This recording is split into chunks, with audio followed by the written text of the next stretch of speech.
الحديث الثالث والعشرون عن ابن عباس رضي الله عنهما أن معاذا رضي الله عنه قال بعثني رسول الله صلى الله عليه وسلم إلى اليمن فقال إنك تأتي قوما من أهل الكتاب فادعوهم إلى الشهادة أن لا إله إلا الله وأني رسول الله فإنهم أطاعوا لذلك فأعلمهم أن الله تعالى افترض عليهم 5 صلوات في كل يوم وليلة فإنهم أطاعوا لذلك فأعلمهم أن الله تعالى افترض عليهم صدقة تؤخذ من أغنيائهم فترد في فقرائهم فإنهم أطاعوا لذلك فإياك وكرائم أموالهم واتق دعوة المظلوم فإنه ليس بينها وبين الله حجاب أخرجه البخاري ومسلم. On rapporte d'Ibn Abbas que Mu'adh a dit, radiyallahu anhu, le messager d'Allah sallallahu alayhi wa sallam m'envoya au Yémen en disant tu vas te rendre chez un peuple des gens du livre. Appelle-les donc à témoigner qu'il n'y a de Dieu digne d'adoration qu'Allah et que je suis le messager d'Allah. S'ils obéissent à cela, informe-les qu'Allah leur a prescrit 5 prières chaque jour et chaque nuit. S'ils obéissent à cela, informe-les qu'Allah leur a prescrit une aumône à prélever sur les riches, sur leurs riches. C'est pas les riches, pour être redistribués à leurs pauvres. S'ils obéissent à cela, prends garde de toucher à leurs biens précieux et crains l'invocation de l'opprimé, car il n'y a pas de voile entre elle et Allah, rapporté par le Bukhari 4347 et Muslim numéro 19. Dans ce hadith, il y a énormément d'enseignements, je vais essayer de résumer. Premièrement, ce hadith est une preuve qui va dans le sens de la croyance des gens de la Sunna, qu'il est obligatoire d'accepter les hadiths ahad, singuliers, pour les points concernant la croyance. Pourquoi ? Parce que le prophète sallallahu alayhi wa sallam a envoyé une seule personne pour leur enseigner le tawhid, la croyance, Mu'adh ibn Jabal. C'est déjà arrivé auparavant, quand il a envoyé Mus'ab ibn Umayr à Médine, seul, le mu'allim, al-mu'allim. Ça, c'est la première des leçons. Donc, contrairement aux Ash'arites et aux Maturidiyya et à tous les autres qui disent que dans les points de la Aqidah, on n'accepte pas les hadiths al-ahad. On n'accepte que le Coran ou les mutawatir. La raison passe avant les hadiths singuliers. Il y a aussi la preuve pour cela, le hadith Tamim al-Dari, qui a vu le Dajjal, qui a parlé du Dajjal, il était tout seul. Ahad. Et il a informé le prophète sallallahu alayhi wa sallam, le prophète sallallahu alayhi wa sallam a accepté son information, alors qu'il était seul.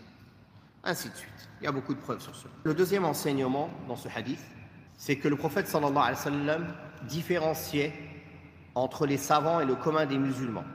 Comment cela ? Quand il envoyait quelqu'un pour enseigner à un peuple, il n'envoyait que les savants. Il n'envoyait pas n'importe qui. Mu'adh, c'est le mufti de cette communauté. Mus'ab ibn Umayr, c'était le mu'allim, il était surnommé l'enseignant. Quand il a envoyé quelqu'un pour enseigner l'islam, il n'envoyait que les savants parmi les sahaba.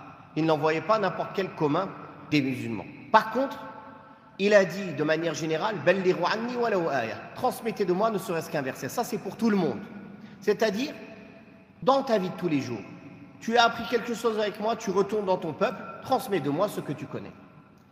Dans ton travail, dans ta vie, etc. Transmets de moi ce que tu connais. À la limite de ce que tu connais. Ne dépasse pas ce que tu connais. Si les gens t'interrogent sur des choses que tu ne connais pas, dirige-les vers les gens de science. Fas'alu ahla dhikri in kuntum la ta'lamun. Demandez aux gens du rappel quand vous ne savez pas. Ceci prouve, et ça a été l'attitude des musulmans depuis le temps du prophète sallallahu alayhi wa sallam jusqu'à nos jours, qu'ils n'ont jamais accepté de mettre au devant dans les places publiques, dans les mosquées, dans les lieux publics pour enseigner à tout le monde, à part les gens de science. Et que personne ne s'asseyait avant d'avoir la tazkiya de tous les gens de science pour qu'ils s'assoient pour enseigner dans les mosquées, dans les places publiques, quand c'est un enseignement général à tous les musulmans. Aujourd'hui, on pourrait comparer ces places publiques par les réseaux sociaux, où normalement, il n'y a que les personnes de science qui devraient parler de manière générale des enseignements religieux et non pas laisser n'importe quelle personne venue parler de l'islam selon ses passions. Car le prophète sallallahu alayhi wa sallam, pour faire un enseignement général aux gens, n'envoyait que les savants.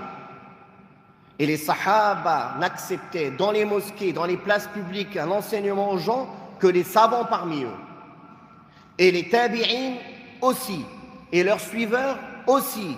Et tout le monde jusqu'à aujourd'hui n'acceptait que soit une personne se lève pour enseigner aux gens que s'il est reconnu chez les gens de science.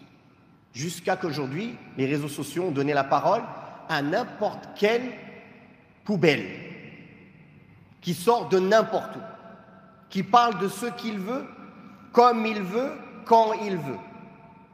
Et quand tu lui dis, il dit, le prophète sallallahu alayhi wa sallam a dit, ballighu anni walau aya. Mais toi, tu ne te suffis pas de transmettre ce que tu connais, tu parles de tout. Tu réponds aux questions des gens. Tu prends une place publique pour enseigner aux gens. Tu fais un compte de rappel, d'enseignement de l'islam. Donc tu as pris la place des savants. Tu leur fais de l'ombre.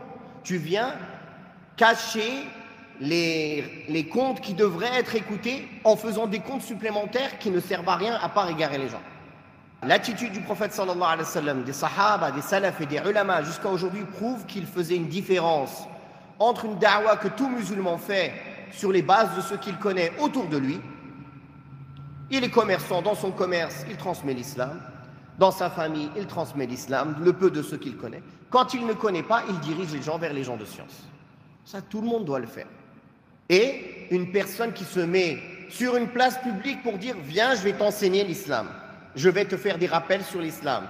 Je vais te transmettre qu'est-ce que l'islam dit. » Ça, ce ne sont que les gens de science qui le faisaient. Aujourd'hui, il n'y a plus cette séparation.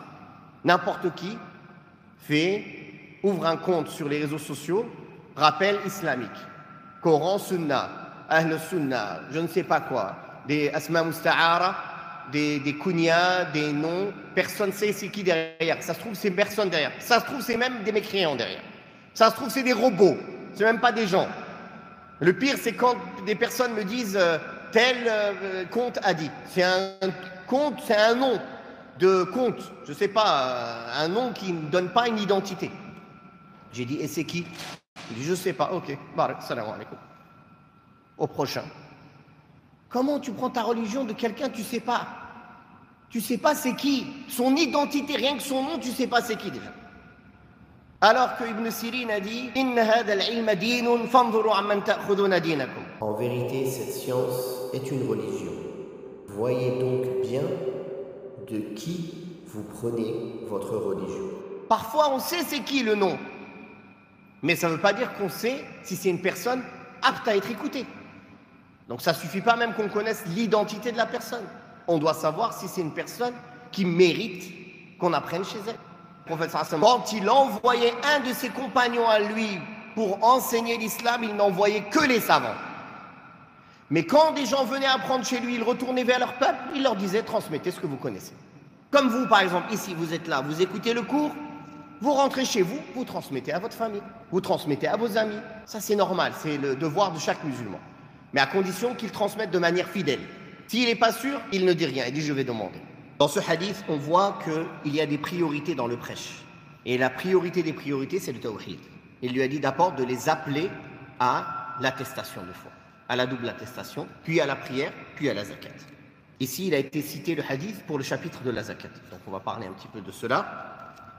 Ce hadith montre aussi qu'il est important au prédicateur de connaître la situation des gens. Le prophète sallallahu alayhi wa sallam lui a expliqué. Tu arrives dans un endroit où c'est des gens du livre. Le prédicateur, le prêcheur, l'enseignant, le cheikh qui doit enseigner à des gens, il doit savoir à quel public il a affaire. Des nouveaux, des personnes avancées, des gens qui ont déjà une certaine culture islamique, c'est des étudiants en sciences poussées, ils sont arabophones, ils sont francophones, ils sont quoi? Pour savoir quel sujet il peut aborder avec eux, quel sujet il ne peut pas aborder avec eux et comment il va l'aborder. Donc ici, il lui a parlé du pilier qui est un pilier de l'islam, la zakat. S'ils acceptent de toi cela, c'est-à-dire la double attestation et la salat, fais-leur savoir qu'Allah leur a imposé une aumône obligatoire, qui est prise de leurs riches et qui est donnée à leurs pauvres. C'est une preuve qu'à la base, la zakat doit être donnée dans le pays dans lequel elle est sortie, qui est prise de leurs riches pour être rendue à leurs pauvres. Mais il est permis de la sortir à l'extérieur de son pays ou de sa contrée s'il y a une nécessité ou une calamité générale qui touche les musulmans. Mais sinon, à la base, on sort la zakat dans le pays où l'argent, on l'a eu. Le pauvre, c'est celui qui a un manquement dans sa nourriture et la nourriture de ceux qui sont à sa charge pour une année hégirienne. Dans ses vêtements essentiels et les vêtements de ceux qui sont à sa charge pour une année hégirienne. Dans son logement, dans son mariage, c'est-à-dire qu'il n'a pas de quoi se marier, payer la dot ou se marier, et il n'a pas de quoi payer ses nécessités primaires. Ça, c'est selon les régions et les endroits. Par exemple, aux Émirats, un réfrigérateur, c'est une nécessité primaire. Un climatisateur, c'est une nécessité primaire. Ici, tu ne peux pas vivre sans climatisateur en été. Alors que dans d'autres pays, c'est du luxe. Donc, il y a des nécessités primaires qui sont variables selon l'époque et le lieu où on vit. Donc, celui qui a toutes ces choses-là, il est considéré comme une personne à qui on ne peut pas donner la zakat. Sauf s'il rentre dans une autre catégorie, comme une personne endettée, de droit ou autre. Revenez, Inch'Allah, j'ai fait un cours entier sur les ayants droit de la zakat. Vous la retrouvez, Inch'Allah. Et vous pouvez écouter les conditions exactement des 8 catégories des ayants droit de la zakat. Le récolteur de la zakat ne doit pas récupérer le meilleur, le plus précieux des biens des gens, ni le plus bas, mais il prend le juste milieu. C'est ce qu'ici le prophète sallallahu alayhi wa sallam lui a dit, de ne pas prendre leurs biens leurs plus précieux. Et il a mis en garde Mu'adh ibn Jabal de ne pas être injuste, de ne pas faire de l'oppression, car Allah ne refuse pas l'invocation de l'opprimé, même s'il est mécréant. Il a dit, crains l'invocation de l'opprimé, car il n'y a pas de voile entre lui et Allah. Ne les opprime pas. Donc, pour connaître les détails de la zakat, sur quel bien on doit donner zakat et sur quel bien il n'y a pas de zakat à donner, quel est le seuil, quel est le nisab, le seuil pour donner la zakat, qui sont les ayants droit. J'ai une série d'explications de Manhaj Salikin, la zakat, sur 5 cours. Vous les écoutez, vous connaîtrez tous les détails, Inch'Allah.